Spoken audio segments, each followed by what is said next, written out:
on, Gnome, and welcome to a brand new installment of DCAU Update. If you are new to my channel, let me just say welcome. It is a pleasure to have you, and for all of you returning, especially because there have been so many of you that appreciate the fact that my channel is becoming a lot more comic book driven, it is only more exciting for another brand new episode of this segment on my channel to discuss the wonders of comic books and DC animation. So, today is truthfully a landmark episode because we are going to be discussing the 37th film in this DC animation library. Now, some can say that there are a few more, but I personally consolidate Batman: The Dark Knight Returns, as well as The Death of Superman and Reign of the Superman, which now is actually something that you can purchase as two combined films into one. So basically 4 films have now become 2 that you can purchase on DVD or Blu-ray.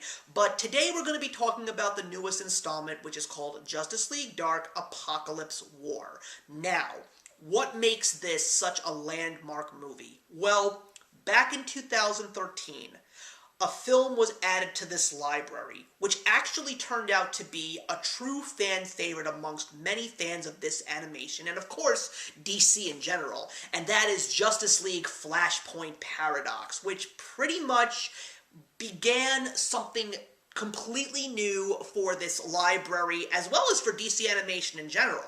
It was the fact that this was the starting point of a whole universe storyline, much like the live-action MCU on the big screen. But this was going to be on the small screen, it was going to be DC, and it was going to involve the characters in animation.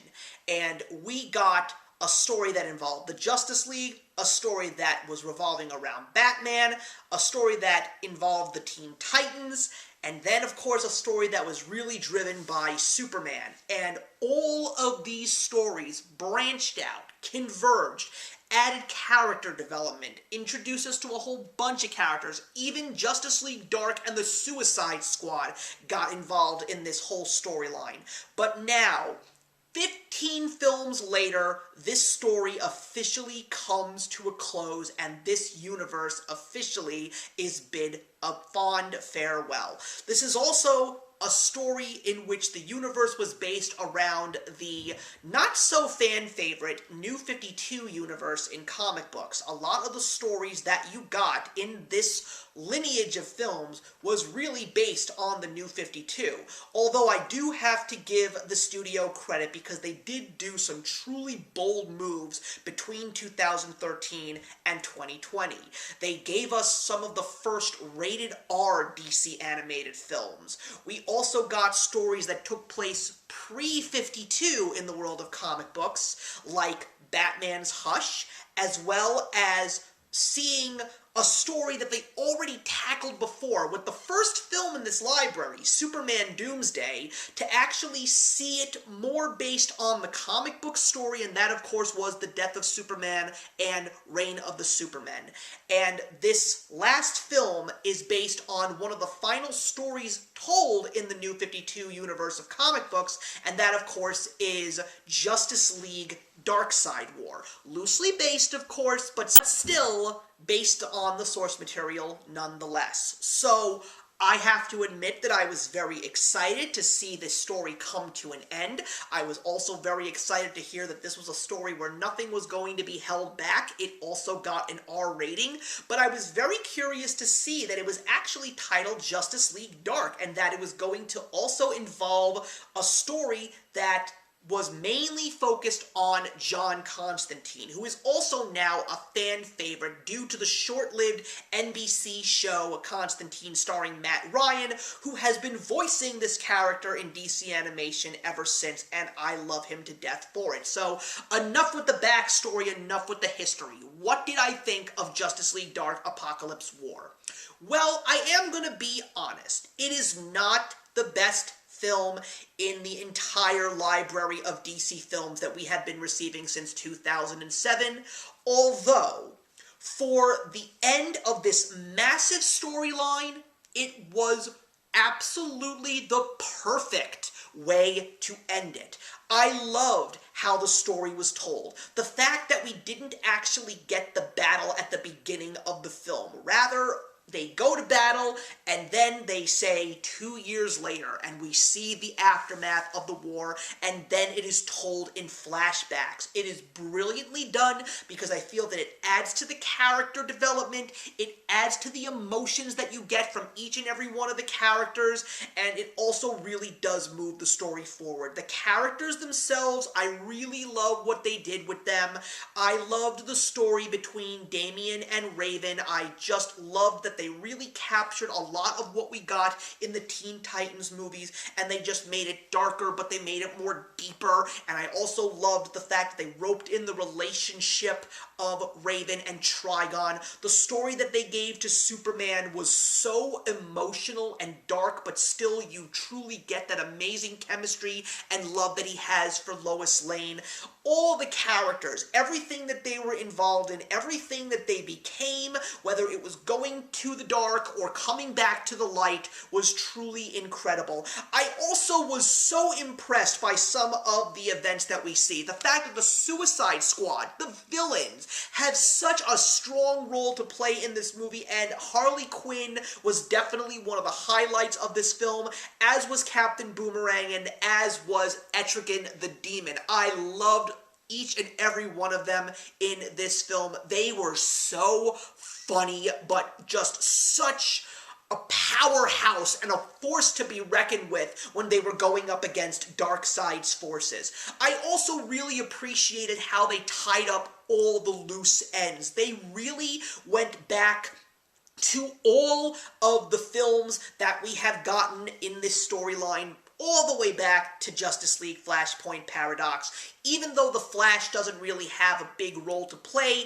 he really is there in the background, and he also really is a driving force. But we get all the tiebacks, the relationship between Batman and Damian Wayne, the involvement of the Teen Titans, Justice League Dark, the main heroes of the Justice League, they are all there.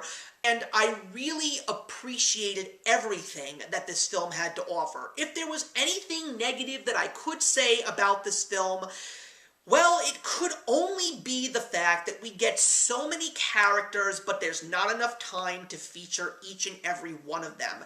Although this is the longest film in the DC animation library, this one clocks in exactly at 90 minutes, and it is a well-deserving 90 minutes. But considering the fact that we just get a couple of snapshots and some small cameos of characters like members of the Bat family, other Green Lanterns, some that we never actually saw in this lineage of films before, it would have been really nice to see a little bit more of them, especially even some of the main characters that we see in this film. I was also, however, very surprised to see that Swamp Thing got a pretty big role to play, but not as big as I think many of us would have liked, especially because of the fact that Swamp Thing had been teased so much in the first Justice League Dark film, and we still didn't get as much as we would like. But when this roller coaster of epicness comes to an end, it is not a happy ending. As a matter of fact, I think that that is one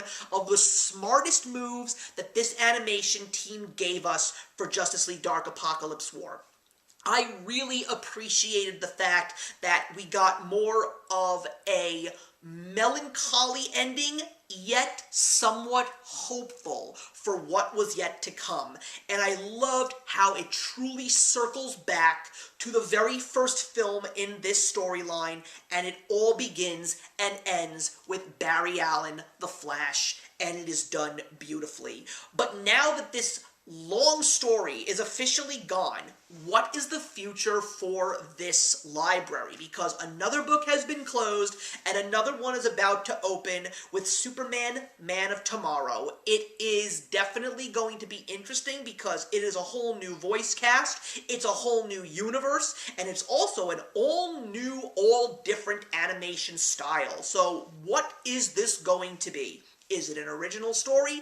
Is it based on something in the world of comic books? And is it going to be the start of a brand new universe? Between you and me, As a fan, especially someone who is reading a lot of comic books right now, I personally would have loved to have seen a string of movies based on DC Rebirth, but maybe we will get those somewhere down the line. Who knows? All I'm going to say is that if you have been following this story from 2013's Justice League Flashpoint and have been loyal and watching all the way through, we have gotten some great ones, we have gotten some true duds, and we've gotten some that have just been falling in between.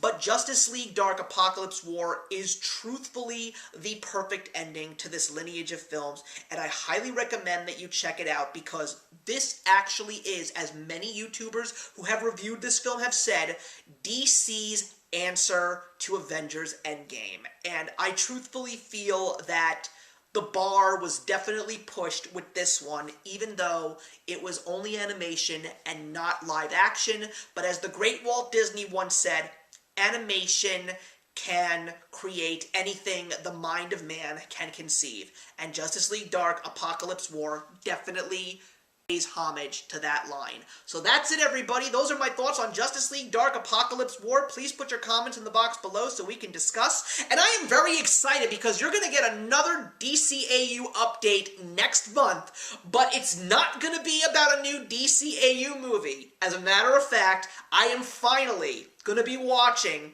a DC Universe television series for the very first time because it is finally coming to DVD in June. You probably may have guessed what it is, but if you haven't, you'll have to find out in the next one. Hey, thank you so much for stopping by my channel today. If you're new here and want to see more of what my channel has to offer, please click on the link to my last video, or hit that subscribe button to be kept up to date with all of my uploads. Content of all sorts is posted here quite often, so trust me, you do not want to fall behind. I will see you in the comments, and actions speak louder than words.